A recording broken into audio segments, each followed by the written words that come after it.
तूळ राशीच्या युवक युवतींना 18 एप्रिल ते 16 मे हा कालावधी अतिशय लाभदायक ठरणार आहे.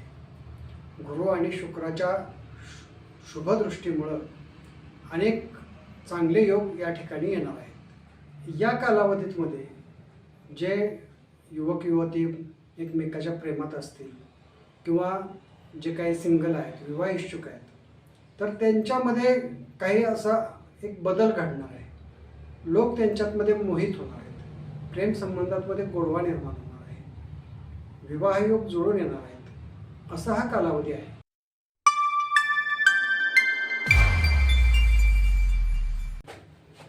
नमस्कार मित्रांनो, जावली कट्टा या यूट्यूब चॅनलवरती मी सूर्यकांत जोशी आपलं स्वागत करतो.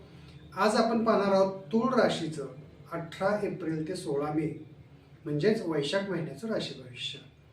तर या कालावधीमध्ये करिअर, व्यवसाय, नातेसंबंध, प्रेमसंबंध, युवक युवतींच्यासाठीच्या संधी, विवाह योग, प्रेमसंबंध कसे राहतील युवक युवतींचे, त्याचबरोबर आरोग्य, अशा विविध विषयांच्यावरती आपण चर्चा करणार आहोत. आणि हा व्हिडिओ शेवटपर्यंत पहा, कारण या व्हिडिओच्या शेवटी मी तुम्हाला तुमचा लकी नंबर, तुमचा शुभ रंग, शुभ वार आणि काही उपाय सुचवणार आहे.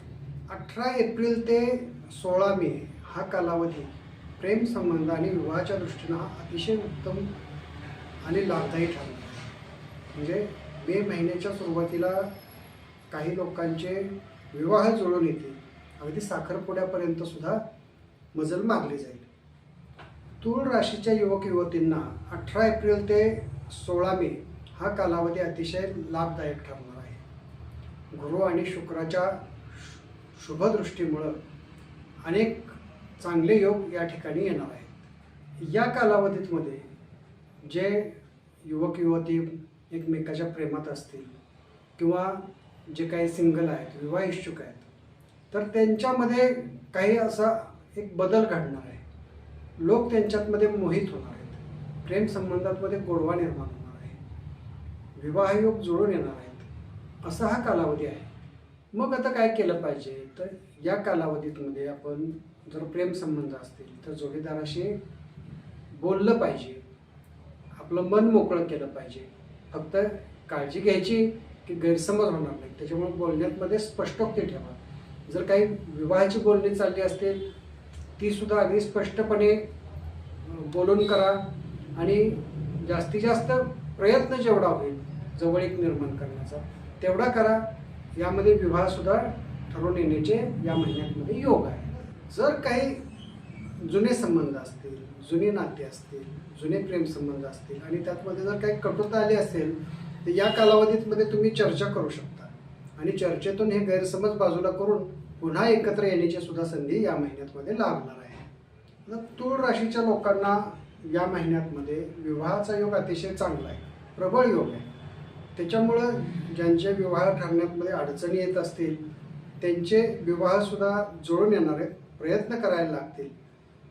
परंतु मित्रांनो, हे राशी कुंडलीनुसार आपण हे सांगत आहे, परंतु याचबरोबर लग्न कुंडलीसुद्धा पाहणं, लग्न कुंडलीतले योग, लग्न कुंडलीतले दोष हे सुद्धा पाहणं तितकंच महत्त्वाचं आहे. जर कोणाला प्रेमविवाह करायचा असेल तर या प्रेमवीरांना घरातून सुद्धा पाठबळ मिळेल असा हा कालावधी आहे. फक्त घरच्यांचा विश्वास संपादन करा. आणि त्या तूळ राशीच्या युवक युवतींच्यासाठी 18 एप्रिल ते 16 मे हा कालावधी अतिशय उत्तम ठरणार आहे. विवाहित व्यक्तींच्या आयुष्यामध्ये सुद्धा जोडीदाराच्या बाबतीतमध्ये एक समाधानाचं वातावरण असेल. त्यांच्या जोडीदाराला चांगले बढतीचे योग मिळतील, नोकरीमध्ये चांगल्या संधी मिळतील आणि एक आनंदाचं वातावरण तयार होणार आहे. परंतु अहंकार टाळा आणि जोडीदाराला विश्वासात घ्या आणि प्रेमाने सर्व गोष्टी समजावून सांगा. या कालावधीमध्ये भावंडांशी सुद्धा संबंध सुधारतील. जर काही मतभेद असतील तर ते दूर होतील. आता जे विवाह इच्छुक तरुण आहेत किंवा ज्यांचे प्रेमसंबंध आहेत त्यांना काही उपाय करण्याची पण गरज आहे.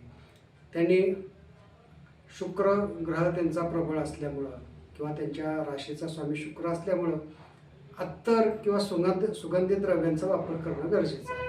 त्याचबरोबर आपल्या जोडीदाराचे नातेसंबंध अधिक दृढ करण्यासाठी त्यांना वेळ द्या, त्यांच्या आवडीनिवडी पहा आणि आपल्या जोडीदाराला एक पांढरी वस्तू भेट द्या, ते पण शुक्रवारी द्या.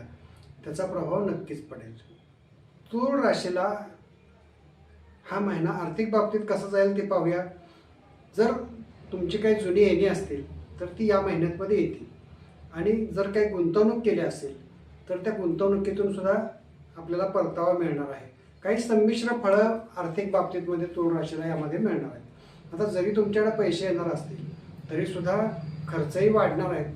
त्याच्यामुळं योग्य ती खबरदारी घ्या आणि खर्च करताना योग्य नियोजन करा, योग्य ती बचत करा. नोकरी करणाऱ्यांच्यासाठी हा कालावधी मेहनतीचा जाणार आहे. तुमचं टार्गेट पूर्ण करताना तुम्हाला जीवाचं रान करायला लागणार आहे. परंतु घाबरू नका, तुम्ही केलेल्या कामाचं कौतुक तुमचे वरिष्ठ करणार आहेत आणि त्याचा लाभ तुम्हाला मिळणार आहे. आता जे व्यावसायिक आहेत तरी त्यांच्या व्यवसायाचा विस्तार या ठिकाणी होणार आहे. जर तुम्ही भागीदारीत व्यवसाय करत असाल त्यांनासुद्धा हा काळ उत्कृष्ट जाणार आहे. फक्त त्यांनी एक काळजी घ्या, जर कुठं करार करणार असाल, कुठलं ॲग्रीमेंट करणार असाल तर ते ॲग्रीमेंट बारकाईनं वाचा.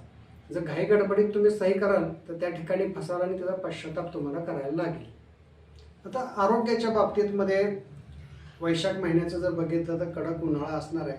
तर या कालावधीमध्ये काही उष्णतेचे आजार, अपचनाच्या तक्रारी अशा राहू शकणार आहेत किंवा डोळ्यांचे सुद्धा विकार होतील. तर या बाबतीतमध्ये खबरदारी घ्या, आहार चांगला घ्या, पाणी भरपूर प्या, व्यायाम करा. अशा गोष्टींची तुम्ही काळजी घेणं गरजेचं आहे. तर प्रेक्षक हो, हा महिना अधिक सुखकर होण्यासाठी तूळ राशीच्या व्यक्तींनी शुक्रवारी महालक्ष्मीची उपासना करावी आणि पांढऱ्या पदार्थाचा नैवेद्य महालक्ष्मीला द्यावा, पांढरं फूल अर्पण करावं, पांढऱ्या फुलांचा गजरा अर्पण करावा. तूळ राशीच्या लोकांसाठी शुभ रंग आहे पांढरा किंवा क्रीम कलर आणि शुभवार आहे बुधवार आणि शुक्रवार. शुभ अंक आहे 6 आणि 24. तर मित्रांनो, हे होतं तूळ राशीचं वैशाख महिन्याचं राशी भविष्य. मित्रांनो, हा तुम्हाला व्हिडिओ कसा वाटलाय ते कमेंट बॉक्समध्ये नक्की लिहा आणि जर हा व्हिडिओ आवडला असल्यास लाईक करा, शेअर करा आणि या चॅनलला सबस्क्राईब करा, म्हणजे तुम्हाला आमचे नवनवीन व्हिडिओ पाहण्यासाठी मिळतील.